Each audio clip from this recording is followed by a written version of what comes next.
Okay, I'll call the East Lyme Board of Selectmen meeting to order. Today is April 1st, 2015. If you all please rise to the Pledge of Allegiance.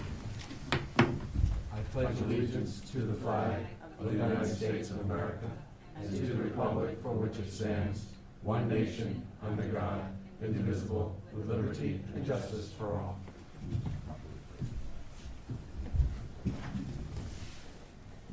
Okay. Additional agenda and consent items. I'd like to note that item 2H will be stricken from our agenda this evening. We're not prepared to go into item 2H.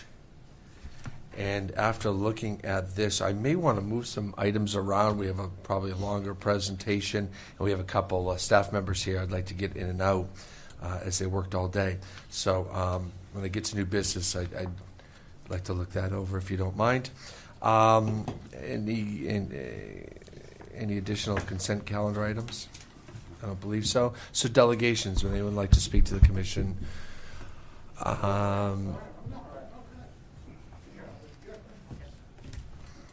Okay.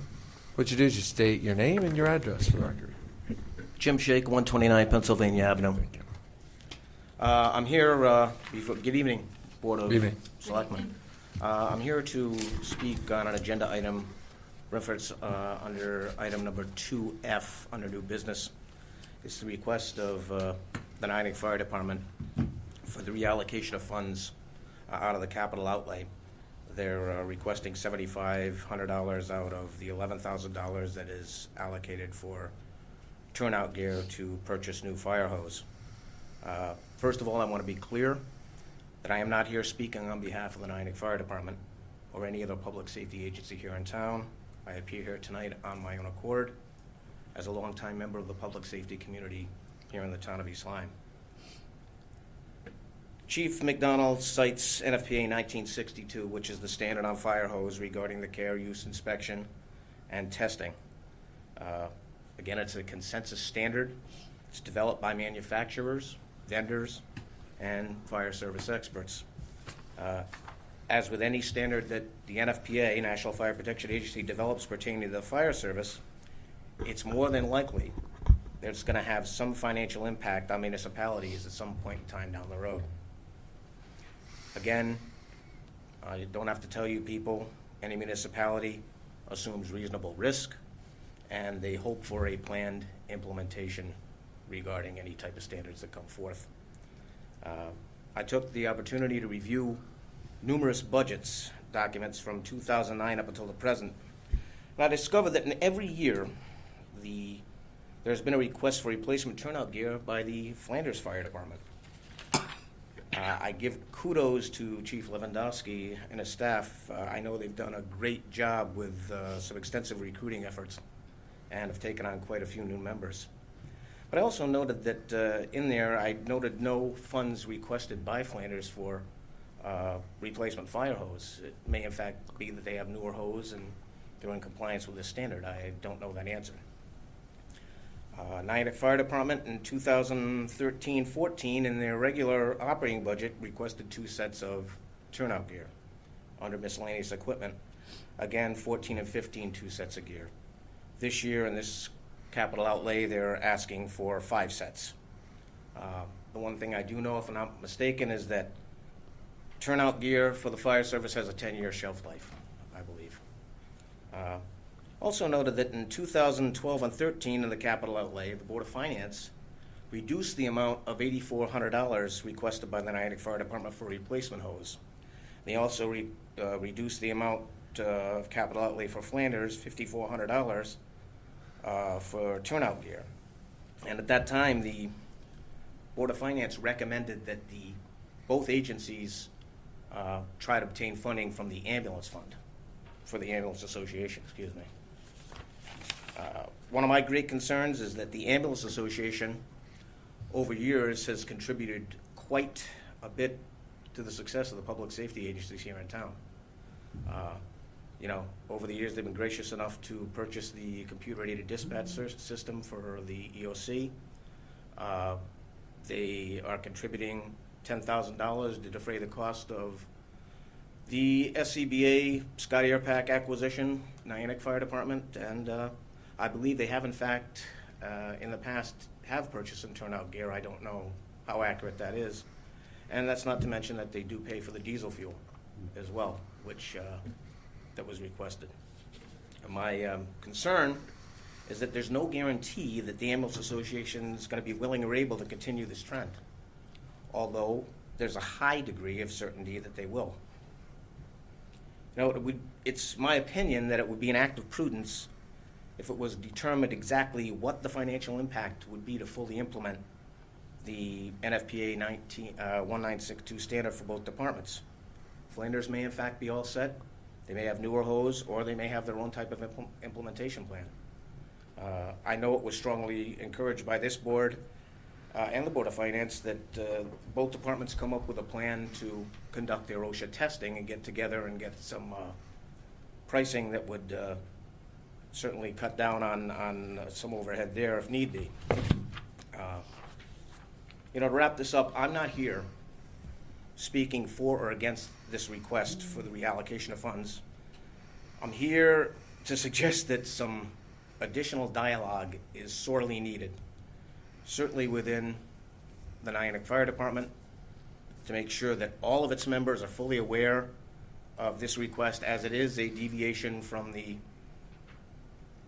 budget that the department approved to be presented to the town. And if there's dialogue needed with Flanders for, you know, if they need to get on board with this implementation plan, you know, so be it. So at this time, I strongly urge the Board of Selectmen to table this request until a later date to allow for further discussion on the matter. Appreciate your time. Thanks. Thanks, Jim. Thank you. Comments, sir?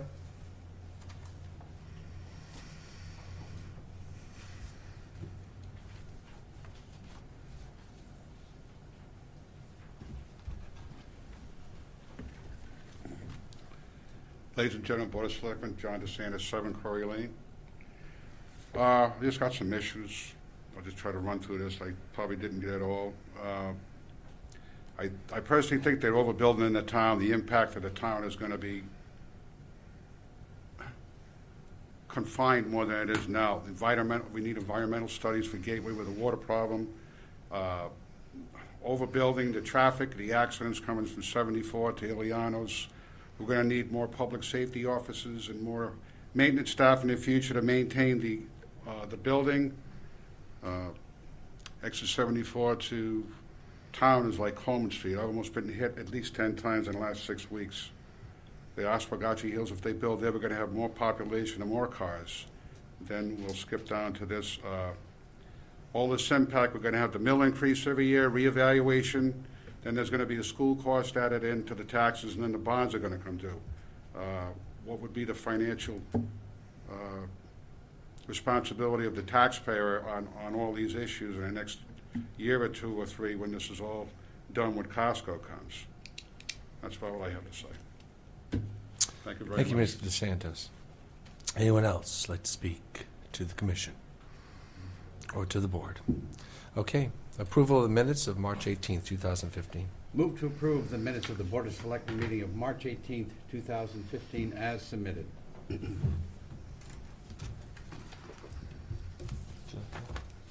Thank you. Second. Got a motion, it's been seconded. Any further comment? All in favor, say aye. Aye. Any opposed? Any abstain? One abstention. Abstain. 2 abstentions. 302. Consent calendar? Move to approve the consent calendar for the meeting of April 1st, 2015 in the amount of, I was going to say 7 million because it's April Fool's Day, but we'll say Go ahead. Go. $9,267.15. Second. It's been seconded twice. Any further comment? All in favor, say aye. Aye. Any opposed? Any abstain? Okay, ayes have it. I'd like to move, if I could, just one item, and that is the 2C, the proposed amendment to ordinance prescribing fees for building and demolition permits. That's our building Officer Joe Smith's item. Would it be okay for the board? I need your consent to do Yes, that. Yeah. So we'll move that up, and then we'll go through our agenda as prescribed. Joe, could you come on up and just kind of run through what's going on with this? Basically, I can tell you that Joe goes out every once in a while, and after he says something needs to be fixed, you have that way. You did that. Happens to you all the time. Asking for, the outlet here needs to be over here, and etc. It goes back a week later, and nothing's been done. It causes stress, but also time constraints onto the department. So he wants to have an ordinance that says, with his discretion, when it's appropriate, when people have blatantly not followed the instructions, that he can go back and assess a fee. Fill in. The intent is that the fees that are collected pay for the time and the costs of running the department. And your typical inspection, if it takes about an hour, it's got an approximate cost of around $50. That's why I chose the $50 amount. It wouldn't be charged just on any reinspection. If I go out and do a rough inspection on an addition, for example, and there's items that need to be addressed, and I go back and they've been addressed, there's no reason why somebody should be charged for that. If you go back out and there's been no attempt or half-hearted attempt at addressing those items, that's what the intent is. Especially on the smaller projects. What brought this to mind was the PV systems that are being installed, the solar systems in town. We should be able to address them with one inspection. The fees are low enough that if I have to go out a second or a third time, we're in essence losing money. I mean, we're not a for-profit situation here, but it's coming from somewhere else and not from the fees that were on that project. So, we charge, somewhere around $200 for a fee for a PV system. And I find myself going back out 3 and 4 times to look at the same item. And it's really the same repeat item again and again. But this wouldn't be just limited to that. It would be across the board for that type of situation. Questions? Joe, the fact that you brought this forward would seem to indicate that it's something that happens on a more regular basis than you'd like to see. Is this an intent to where if you come out, you cite something that needs to be fixed, and they've done something that they in all earnest thought would correct the problem, and it doesn't? Is that something that you would, in that case, say to them, oh, no, now there's another fee? I mean, if they make an earnest, if you cite something and say, okay, we fixed it, and you say, well, you almost did, but you need to do this still, I would take it that's not what you're talking about as far as... Correct. I mean, everybody, assuming that everybody has the right mindset, they may still make mistakes, and the idea is not to penalize somebody for making a mistake or for miscommunication. If they're definitely attempting to do it correctly, I don't want to penalize anybody. It's not a punishment. It's meant to really address the blatant lack of attempt. And this is something I've wanted to do since I came here, but I've always been hesitant because of the desire that it be implemented fairly and not just every single time, and of course not create a situation where it looks like anybody's being picked on or anything of that nature. Joe, could you give us, sorry, if that's okay. Yeah. Could you give us an idea about how many, like, last year you would have cited for this?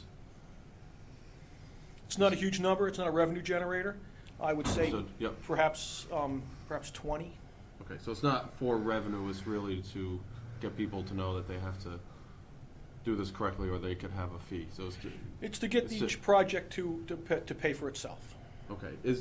Would there be a mechanism for appeal if they thought, I don't think you're going to do it unfairly, but is there a mechanism that you would think about, like if somebody felt they were discriminated against? Like I said, not that we think it's going to happen, but is there a mechanism? Well, the first mechanism still would involve me, just keeping an open mind and listening to their side of the story. If there needs to be a more concrete appeal method, we do have the Building Code Board of Appeals, but I don't know if that would apply to an ordinance. I'm not sure that there's an appeal method of an ordinance. Perhaps Ed could elaborate on that. I'm not sure.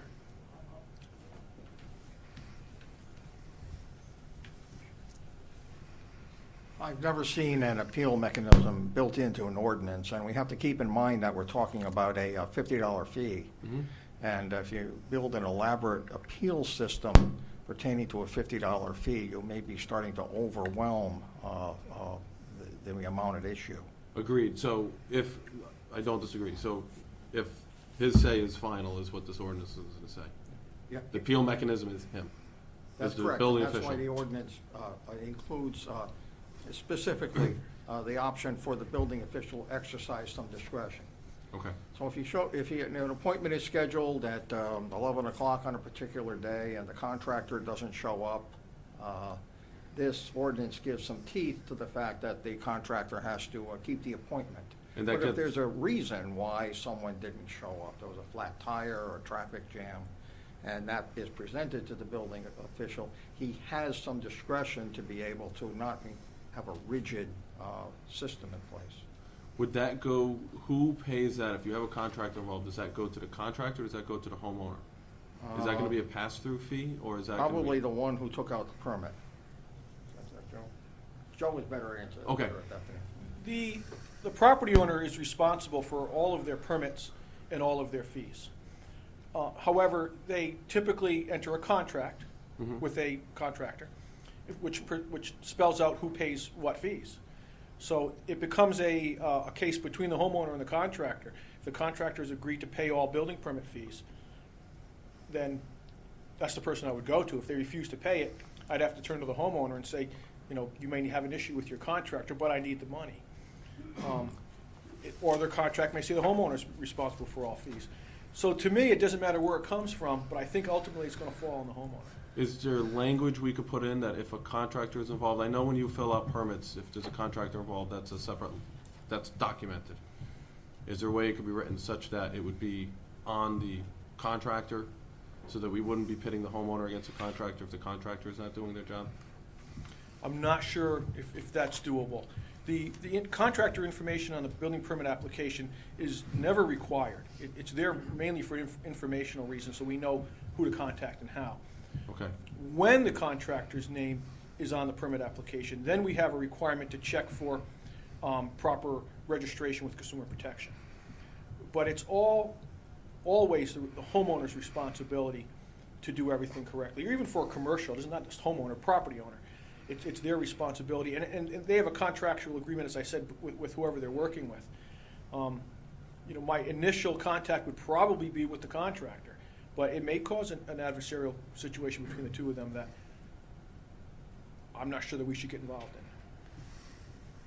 in. Okay. Joe, would this be per incident? So you came, you said this has to be fixed, you go back and there's an issue, and then you go back. So any time that Each occurrence. where they didn't fulfill what you had required. Right. But keeping in mind that there may be reoccurrences where I wouldn't charge it. For example, you're building a new house, and I go out to do a rough framing inspection, and there's a few things that weren't addressed. And I go out to do a rough electrical inspection, and they haven't addressed the framing items. Well, I had to go out there for electrical inspection anyway. So I go out to do the plumbing inspection, and they still haven't fixed those framing items. Well, I need to go out to do a plumbing inspection anyway. They got kind of one last chance at that point for me to go out and do that framing reinspection. After that, I'm going out just for that. So I could go out many times without charging it, or I could go out many times and charge it each time. Okay, thank you. Any further questions? I move the following. Town of East Lyme Town Hall, notice of public hearing. The East Lyme Board of Selectmen will hold a public hearing on Wednesday, April 15th, 2015 at 7 p.m. at the East Lyme Town Hall Upper Meeting Room to act on the following. Amendment to ordinance prescribing fees for building and demolition permits to add the following provisions. Number 6, a reinspection fee of $50 will be charged to the property owner or contractor for any of the following conditions. A, failure to comply with building code requirements that were cited during a previous inspection. B, if the work to be reinspected is not ready for inspection upon arrival of the building inspector or assistant building inspector. C, if no one is present to meet the inspector and prior arrangements have not been made. The inspector, at his discretion, may waive the fee if an emergency situation is demonstrated. D, if the scope of work has changed and prior approval was not obtained from the building official, the fee must be paid prior to scheduling another inspection. This amendment to this ordinance shall take effect 10 days after publication of its notice of adoption, dated in East Lyme, Connecticut, this first day of April 2015. Second. And seconded. Any further comment? All in favor, say aye. Aye. Any opposed? Okay, it passes. There's just 2 spelling errors in that, just public, notice of public hearings missing an I in the 2015. And it is there, yeah. Thank you, we'll check that. We'll go back up to 2A, discussion possible action. I have previously and will continue to recuse myself on this particular action item, or at least discussion. So I'll call on Mr. Siri to continue the meeting. Okay. Suppose you could stay right there if you want, Certainly. and just do it this way. Well, we'll try. Mrs. Hardy has had to leave the meeting for personal reasons, which will mean with the lack of a quorum, we can only hear, we can't take any action on this tonight, but we would definitely like to hear, because I know Mark hasn't heard, and I think it's better for the further education of the community. So, Steve, who's going to speak on your behalf? No, I can get up after. That's Whitney Beals from New England Forestry. Okay, Mr. Beals, thank you. Yes, I've And got we'll put the- just something to pass out. Thank you. Thank you.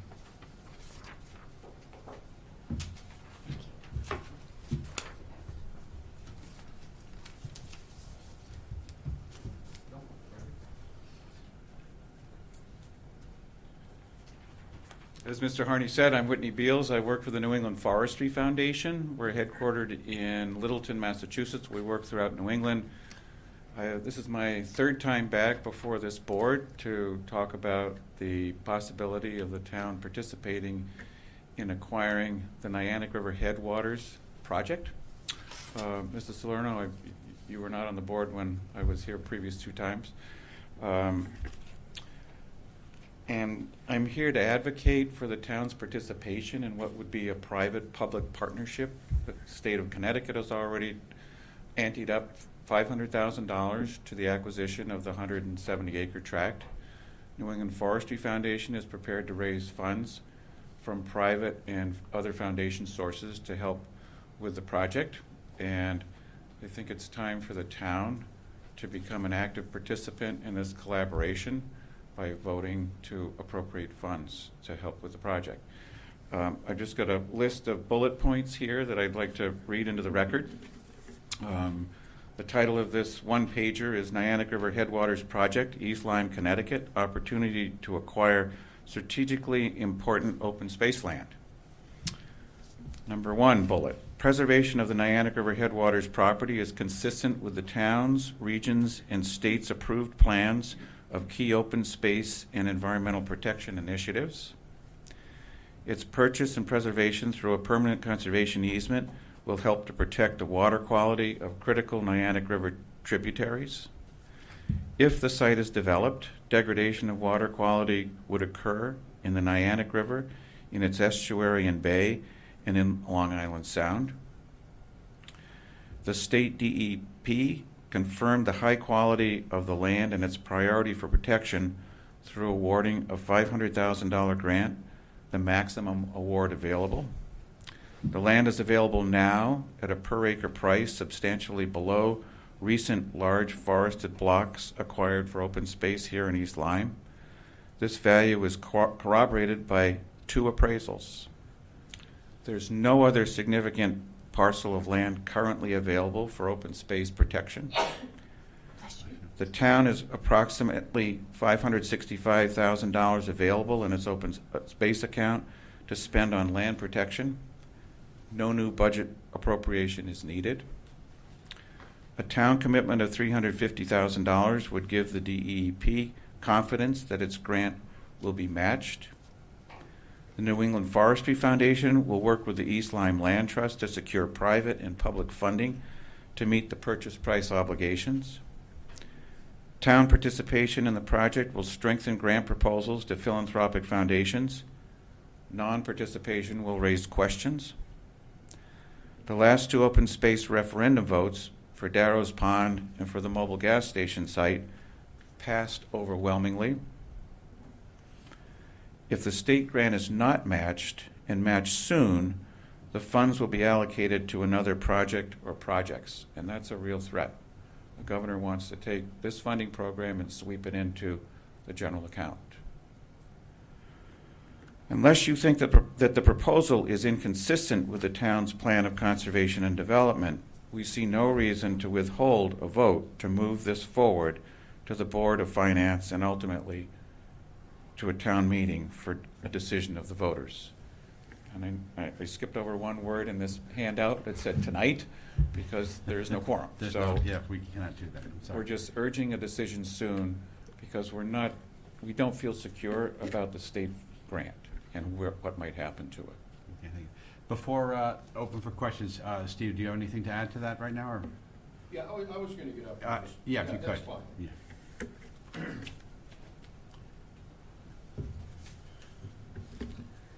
Steve Harney, 20 Islander Court, East Lyme. I'm the managing member of the KSK Associates, the LLC, that's the fee owner of this property. And based on your guys' opinion letter, I am the sitting chairman of the Board of Finance, and I think we've disclosed that at every time I've gotten up here and presented. So yeah, not to take too much time, and thank you to the board, and I'm sorry we don't have a quorum, but you know, to kind of reiterate what Whit had to say. You know, at some point we're trying to see if we can match that grant and get this parcel into open space. And I think Mark just, I'll touch on a few things because I know you weren't on the board before. I have a letter that was sent to KSK Associates back in May of 2010. And actually, I'm sure you don't remember this, but you were carbon copied on it as the then sitting chairman of the zoning commission. Yeah, and this really related to, I'm just going to highlight a few things in there because the letter was sent from the first selectman, Paul Formica, the then chairman of the planning commission, Michael Bowers, and Arthur Carlson, the conservation and natural resources chairman, who's sitting in the audience. And it basically said some of the highlights is that the town had just had its first comprehensive open space plan. It was adopted by the East Lyme Commission for Conservation and Natural Resources in July of 2009, and it's a key reference in the revised East Lyme Plan of Conservation and Development. And it identified 65 privately owned parcels. Farther down the body of the letter, and I'll just turn this over to the board, and I think you, Mark, so you can refresh your memory. It basically said that we would be most appreciative if you would consider discussing with the Director of Planning or the undersigned any potential ideas you may have for further use or disposition of your parcel. It went on to say, the town of East Lyme, aside from outright purchase, can work with broad flexibility regarding its purchasing of the development rights or various conservation easements which would preserve the land as open space. And in closing, it's